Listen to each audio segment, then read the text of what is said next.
प्रेम जी, हिंदुस्तानी कारोबार की दुनिया का कर्ण।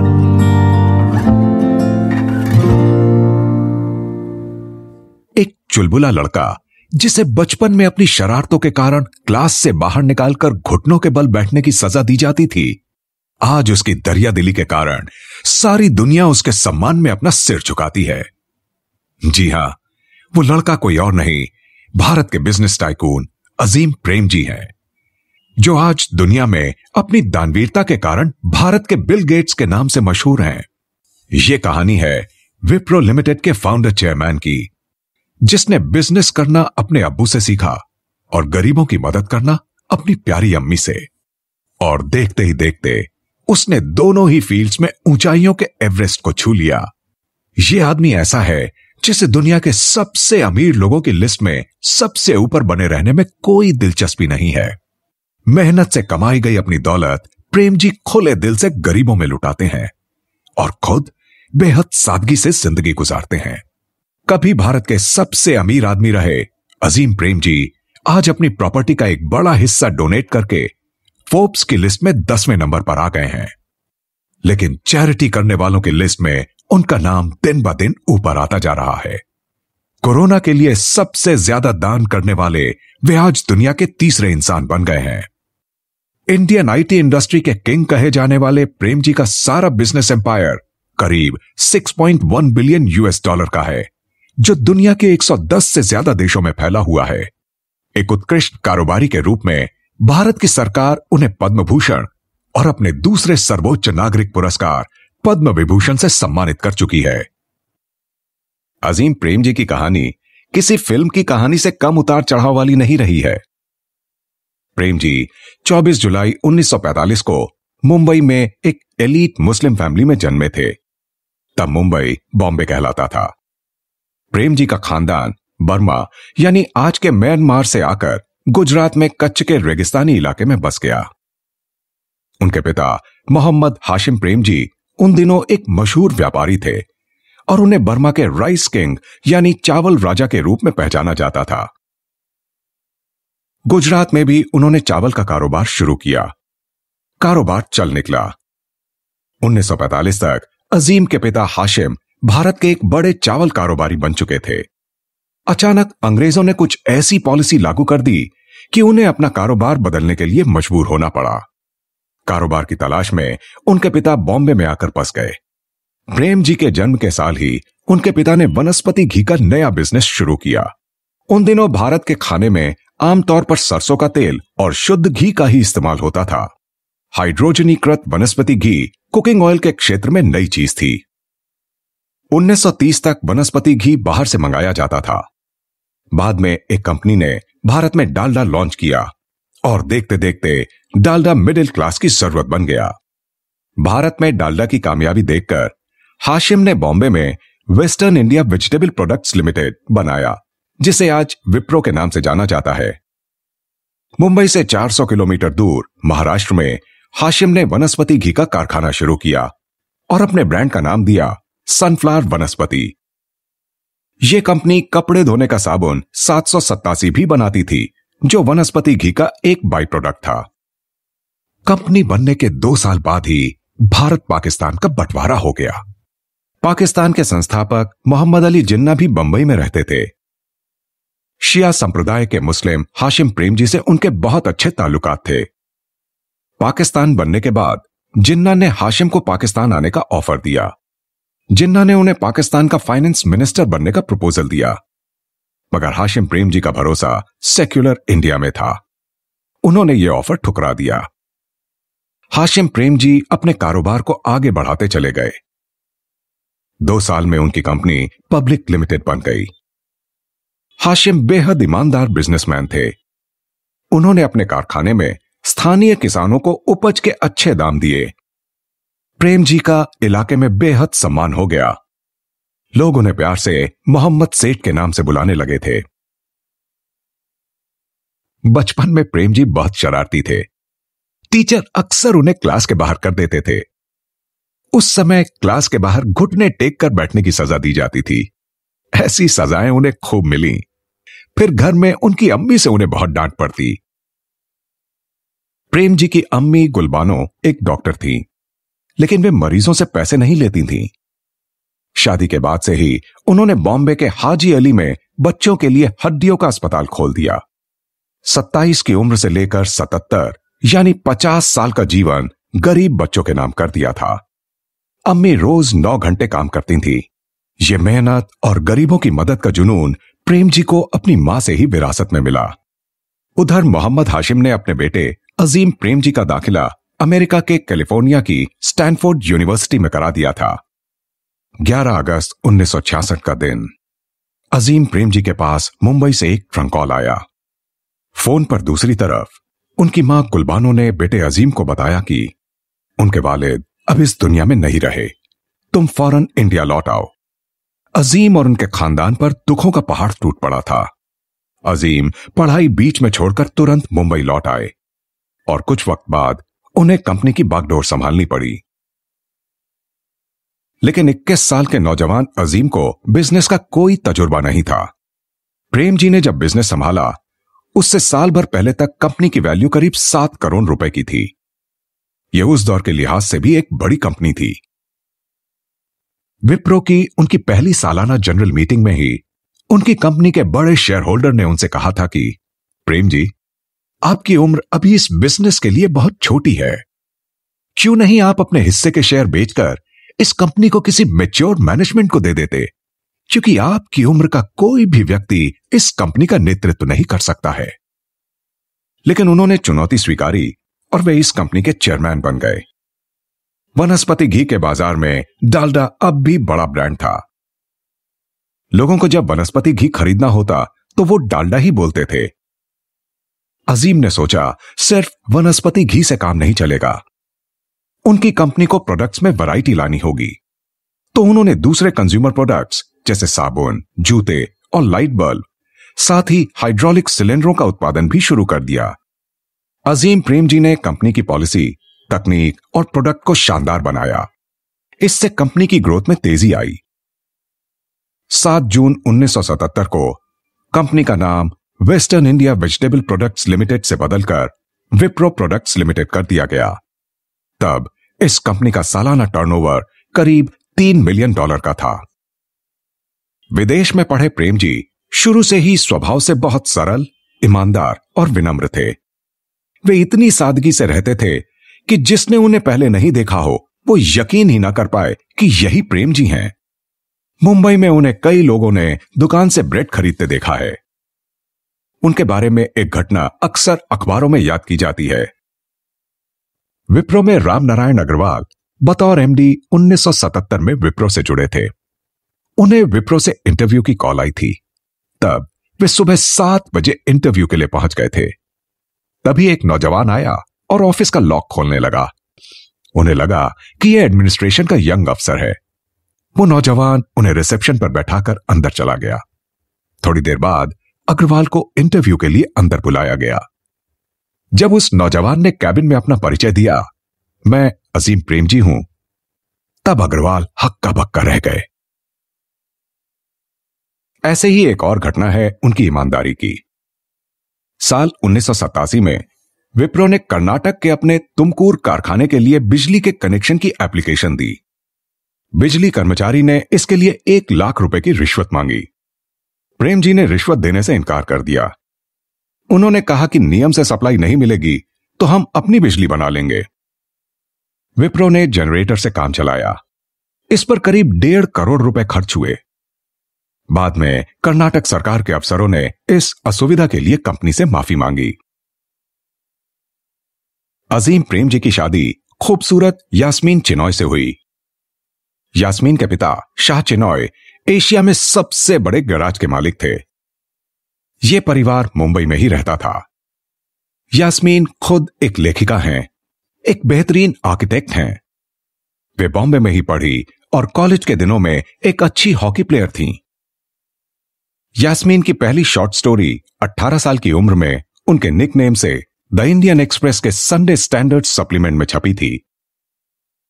शादी के बहुत बाद में उन्होंने एक उपन्यास लिखा जिसका नाम है डेज ऑफ गोल्ड एंड सीपिया। इसे हार्पर कॉलिंस ने छापा। जब वो सिर्फ 20 साल की थी तो अकेले 15 महीने के टूर पर यूरोप निकल गईं। ये उस जमाने में एक लड़की के लिए बड़ी बात थी। वे लौटी तो 1970 के दशक में प्रेम जी से उनकी शादी बेहद सादगी से हुई, क्योंकि तब के प्रचलित सरकारी नियमों के मुताबिक एक जोड़े को शादी में केवल 100 मेहमानों को आमंत्रित करने की इजाजत थी। यह बहुत मुश्किल था। मजे की बात यह कि वे रिसेप्शन की तस्वीरें खींचने के लिए फोटोग्राफर तक बुलाना भूल गए। शादी के उपहारों में जो चीजें मिली वे दान में बांट दी गईं। दूसरे बिजनेसमैन की पत्नियों से अलग वो लो प्रोफाइल रहती हैं। मीडिया और पत्रिकाओं में उनके बारे में कभी कुछ नहीं छपता। मशहूर लेखक और स्तंभकार भाईचंद पटेल ने एक बार उनके बारे में कहा था, मैं बॉम्बे में यास्मीन चिनॉय को पहले से जानता था। उसने प्रेम जी से शादी की। उसका परिवार चौपाटी में एक गैरेज के ऊपर एक सपाट फ्लैट में रहता था। वो शहर की सबसे सुंदर लड़की थी, जो बहुत ही आकर्षक थी। हमेशा एक आकर्षक मुस्कान लिए हम सभी उसके प्यार में थे। यास्मीन भी प्रेम जी की तरह विनम्र हैं, लेकिन उनके इरादे फौलादी हैं। वे फाउंडेशन के काम में दिलचस्पी लेती हैं। प्रेम जी दंपत्ति के 2 बेटे हैं, रिशद और तारिक। इन दोनों की शादियां भी बहुत सादगी से हुईं। हाई प्रोफाइल मेहमानों को पेपर प्लेटों में भोजन परोसा गया। उनके बेटों ने शादी हिंदू लड़कियों से की। बड़े बेटे रिशद की पत्नी अदिति हैं और तारिक की नंदिनी सिंह। ये दोनों भी मीडिया से बहुत दूर रहती हैं। इनके बच्चे भी हैं, यानी प्रेम जी खानदान की 4थी पीढ़ी तैयार है। 80 का दशक भारत में कंप्यूटर युग की शुरुआत थी। तब अमेरिकी कंपनी IBM अकेली ऐसी कंपनी थी जो भारत में कंप्यूटर हार्डवेयर और सॉफ्टवेयर सप्लाई करती थी। लेकिन वे भारत पर ऐसी टेक्नोलॉजी थोप रहे थे जो अमेरिका में 7-8 साल पहले खत्म हो चुकी थी। तब देश के इंडस्ट्री मिनिस्टर जॉर्ज फर्नांडिस हुआ करते थे। उन्होंने IBM से कहा कि भारत में आप नई टेक्नोलॉजी लाइए। IBM ने इनकार किया तो फर्नांडिस ने उनकी शेयर होल्डिंग कम करवा दी। IBM को भारत छोड़कर भागना पड़ा। तब IBM के पास 80% मार्केट शेयर था।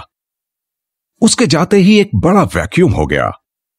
ऐसे वक्त में प्रेम जी IT और कंप्यूटर सेक्टर में उतरे और 1982 में प्रेम जी ने विप्रो प्रोडक्ट्स लिमिटेड का नाम विप्रो लिमिटेड में बदल दिया। प्रेम जी ने सर्वश्रेष्ठ लोगों को काम पर रखा और उन्हें बेहतरीन ट्रेनिंग दी। उन्होंने भारत के वेल एजुकेटेड सॉफ्टवेयर डेवलपर्स का एक बड़ा पूल तैयार किया, जो अमेरिकी कंपनियों के मुकाबले बहुत कम पैसे में काम करने को तैयार थे।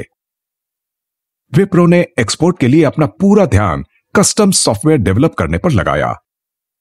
वक्त के साथ कंपनी का सॉफ्टवेयर बिजनेस हार्डवेयर से बहुत आगे निकल गया। विप्रो को दूसरे देशों से भी काम मिलने लगा। प्रेम जी को भारतीय आउटसोर्सिंग का जनक कहा गया। शुरू में Nokia, prudential, the Scottish parliament और माइक्रोसॉफ्ट जैसी कंपनियां उनकी कस्टमर थीं। अजीम प्रेम जी एक बेहद सफल बिजनेसमैन बन गए। जल्द ही उन्हें भारतीय IT इंडस्ट्री का सम्राट कहा जाने लगा। 1989 में उन्होंने अमेरिकी कंपनी GE यानी जनरल इलेक्ट्रिक्स के साथ मिलकर मेडिकल इंस्ट्रूमेंट्स बनाने के लिए ज्वाइंट वेंचर बनाया। लेकिन विप्रो दूसरे कंज्यूमर प्रोडक्ट्स के बाजार में भी बना रहा। कंपनी वेजिटेबल और refined oil, bakery, hair care shop, baby toiletry और लाइटिंग वगैरह के प्रोडक्ट्स बनाती रही। उन्होंने विप्रो जैस्मीन नाम का एक टॉयलेट सोप लॉन्च किया। संतूर सोप भी 80 के दशक में लॉन्च हुआ। पिता की कंपनी को अजीम प्रेम जी ने आज 1.8 लाख करोड़ रुपए की ग्लोबल IT कंपनी में बदल दिया है। विप्रो कंज्यूमर केयर की श्रेणी में यार्डली ब्रांड लॉन्च किया गया। इस ब्रांड ने न केवल भारत बल्कि दुनिया में धाक जमाई। आज यार्डली सबसे पुराना ब्रांड है जो दुनिया के करीब 40 से ज्यादा देशों में आज तक बिक रहा है।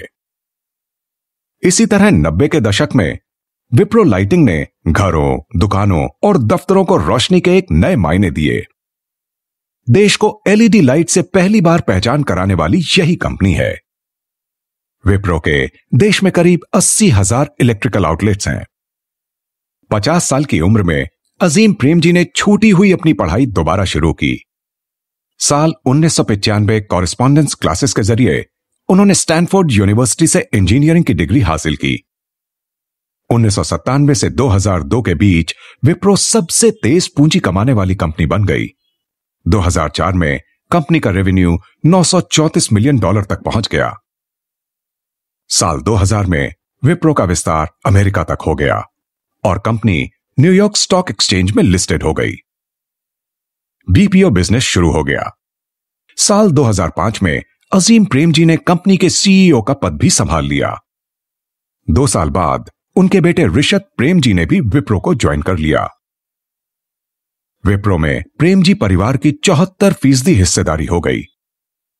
आज विप्रो का आईटी बिजनेस 110 देशों में है। कंपनी में 2.25 लाख कर्मचारी हैं।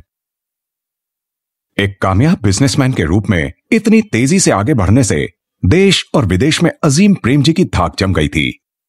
सबने उनका लोहा माना। एशिया वीक ने उन्हें दुनिया के 20 मोस्ट पावरफुल पर्सन्स में से एक चुना था। मशहूर टाइम मैगजीन उन्हें 2 बार दुनिया के 100 मोस्ट इन्फ्लुएंशियल पीपल की लिस्ट में शामिल किया। प्रेम जी को 2005 में व्यापार और वाणिज्य में उनके उत्कृष्ट कार्य के लिए पद्म भूषण दिया गया। वहीं 2011 में उन्हें भारत सरकार द्वारा दूसरे सर्वोच्च नागरिक पुरस्कार पद्म विभूषण से सम्मानित किया गया। 2013 में उन्हें Asian business leader award, life time achievement award and corporate citizen of the year का सम्मान दिया गया। 2015 में मैसूर विश्वविद्यालय ने उन्हें मानद डॉक्टरेट दी। अमेरिकी बिजनेस पत्रिका फोर्ब्स के मुताबिक साल 1999 से 2005 तक अजीम प्रेमजी भारत के सबसे धनी व्यक्ति रह चुके हैं।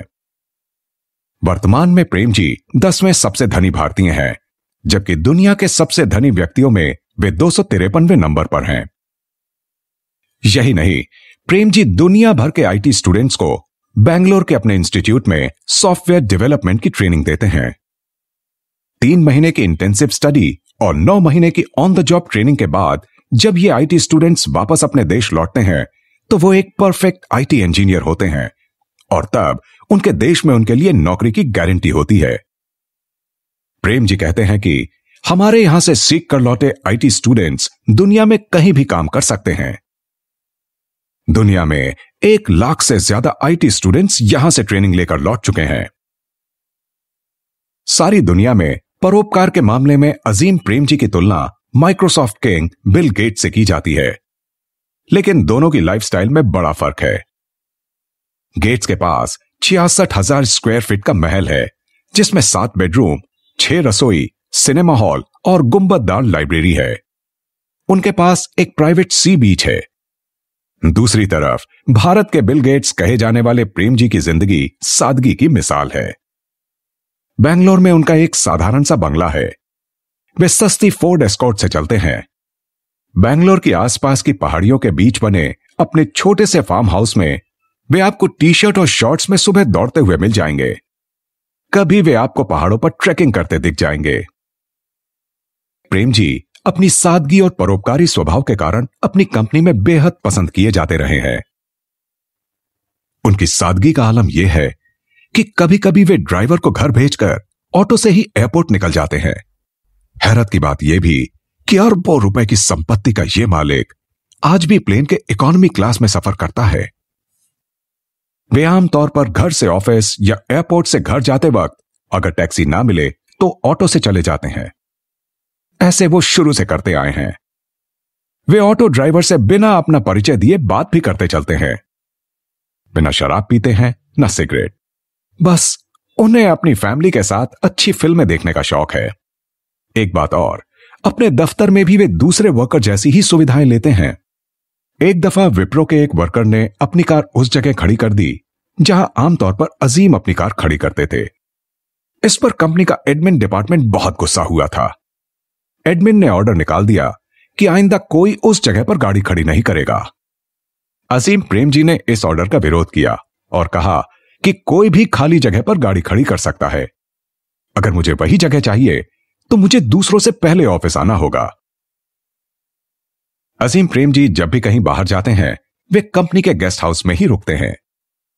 एक इंटरव्यू में उन्होंने पूछने पर बताया कि ऐसा वो इसलिए करते हैं ताकि उन्हें पता चल सके कि उनके गेस्ट हाउस में कोई दिक्कतें तो नहीं हैं। प्रेम जी अपनी कंपनी से जुड़े हर छोटे बड़े बिजनेस डिटेल को जानते हैं, लेकिन वो कभी भी कंपनी के दूसरे सीनियर मैनेजरों के काम में दखल नहीं देते हैं, बल्कि उन्हें फ्री हैंड काम करने और डिसीजन लेने को एनकरेज करते हैं। ये उनके लीडरशिप की खासियत है जो उन्हें औरों से अलग खड़ा करती हैं। प्रेम जी भले ही लाखों युवाओं के लिए आइडियल हैं, लेकिन खुद वो JRD टाटा को अपना आइडियल मानते रहे हैं। उन्होंने एक आर्टिकल में लिखा था कि वो जिस क्लैरिटी ऑफ माइंड से अपने बेहद कॉम्प्लेक्स बिजनेस पोर्टफोलियो को संभालते थे, वो उसके कायल थे। काम की गुणवत्ता को लेकर उनके अंदर जो जुनून है, वो भी उन्होंने JRD टाटा से सीखा। बिजनेस को सफलता की नई बुलंदियों पर पहुंचाने के बाद अजीम प्रेम जी का ध्यान समाज सेवा और परोपकार पर गया। अजीम प्रेम जी देश के सबसे बड़े दानदाताओं में से एक हैं। हार्पर कॉलिंस ने प्रेम जी का लंबा इंटरव्यू लेकर उन पर एक किताब छापी है, पियरलेस माइंड्स। इसमें कहते हैं, अमीर होना मुझे थ्रिल नहीं करता। उनके अजीम प्रेम जी फाउंडेशन का सारा पैसा गरीबों पर खर्च होता है। यह पैसा वो बच्चों की पढ़ाई पर खर्च करते हैं। प्रेम जी कहते हैं, एजुकेशन वो फ्यूल है जिससे इंडिया तरक्की करेगा। इसीलिए फाउंडेशन की एक अजीम प्रेम जी यूनिवर्सिटी और देश के 7 राज्यों में कोई 3 लाख स्कूल चल रहे हैं। बहुत से उद्योगपति हैं जो कंपनी का CSR फंड अपने ही फाउंडेशन में खर्च कर देते हैं, जबकि प्रेम जी CSR फंड के 400 करोड़ रुपयों में से एक भी पैसा अपने फाउंडेशन को नहीं देते। यानी उनका फाउंडेशन कंपनी की कमाई से चलता है। उनकी दानवीरता की कहानी यहीं खत्म नहीं होती। 2013 में उन्होंने द गिविंग प्लेज पर दस्तखत करके अपनी संपत्ति का कम से कम आधा हिस्सा देने का ऐलान कर दिया। द गिविंग प्लेज दुनिया के सबसे अमीर लोगों का एक कैंपेन है, जिसमें कोई भी बड़ा बिजनेसमैन अपनी प्रॉपर्टी का बड़ा हिस्सा परोपकार के लिए दान करने की प्लेज ले सकता है। प्रेम जी सच्चे मायने में देशभक्त हैं। एक बार वे अपने एक स्कूल में गए। वहां एक यंग मुस्लिम लड़के ने उनसे कहा कि मैं अजीम हाफिज प्रेम जी बनना चाहता हूं। प्रेम जी ने कहा, बिल्कुल बन सकते हो। भारत में होने के नाते आपके पास ऐसा करने का हर मौका है। ऐसा दुनिया के बहुत कम देशों में है। यहां आगे बढ़ने में धर्म, मजहब, जाति कभी आड़े नहीं आती। अजीम प्रेम जी 53 साल तक कंपनी का नेतृत्व करने के बाद 30 जुलाई 2019 को रिटायर हो गए, लेकिन वे जुलाई 2024 तक कंपनी के नॉन वर्किंग MD बने रहेंगे। वे कंपनी के संस्थापक चेयरमैन भी रहेंगे। प्रेम जी ने अब अपने बेटे ऋषद को कंपनी की कमान दे दी है। कोरोना आउटब्रेक में प्रेम जी फिर चर्चा में आए। कोरोना महामारी के भारत में दस्तक देते ही वो भारत के पहले बिजनेसमैन थे जो लोगों की मदद के लिए सामने आए। मार्च में ही प्रेम जी ने ऐलान किया कि कोरोना के लिए Wipro limited, Wipro enterprises limited और अजीम प्रेम जी फाउंडेशन मिलकर 1125 करोड़ रुपए का योगदान देंगी। इसमें से Wipro limited 100 crore, Wipro enterprises limited 25 crore का योगदान देगी और बाकी बचे 1000 करोड़ रुपए अजीम प्रेम जी फाउंडेशन देगा। खास बात यह कि यह पैसा विप्रो के सालाना CSR कामकाज से अलग होगा। कोरोना के लिए मदद देने वालों की लिस्ट में उनका नाम दुनिया के 3रे नंबर पर आ गया है।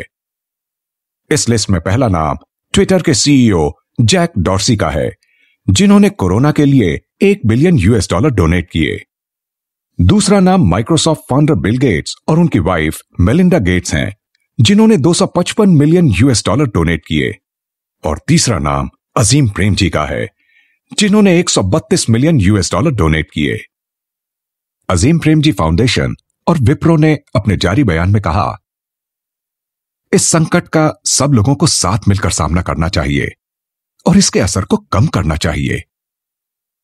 इस समय गरीबों और जरूरतमंदों की सबसे ज्यादा मदद करने की जरूरत है। इसके लिए वे पूरी तरह प्रतिबद्ध हैं और सभी लोगों की सुरक्षा की कामना करते हैं। यह भावना बताती है कि विप्रो कंपनी पर प्रेम जी का उदारवादी जीवन दर्शन किस कदर हावी है। सफेद बाल और मुस्कुराते चेहरे वाले अजीम प्रेम जी की जिंदगी सादगी, संयम और संतुलन की एक प्रेरणादायक कहानी है, जिसे समझने के लिए उनके जैसा अमीर होना कतई जरूरी नहीं। ईमानदारी और सादगी से भी आप न केवल महत्वाकांक्षा की सीढ़ियां चढ़ सकते हैं, बल्कि आसमान की ऊंचाइयों को भी छू सकते हैं। अजीम प्रेम जी ने यह कर दिखाया। शायद इसीलिए आज उन्हें दुनिया की अजीम शख्सियत के रूप में सम्मान दिया जाता है।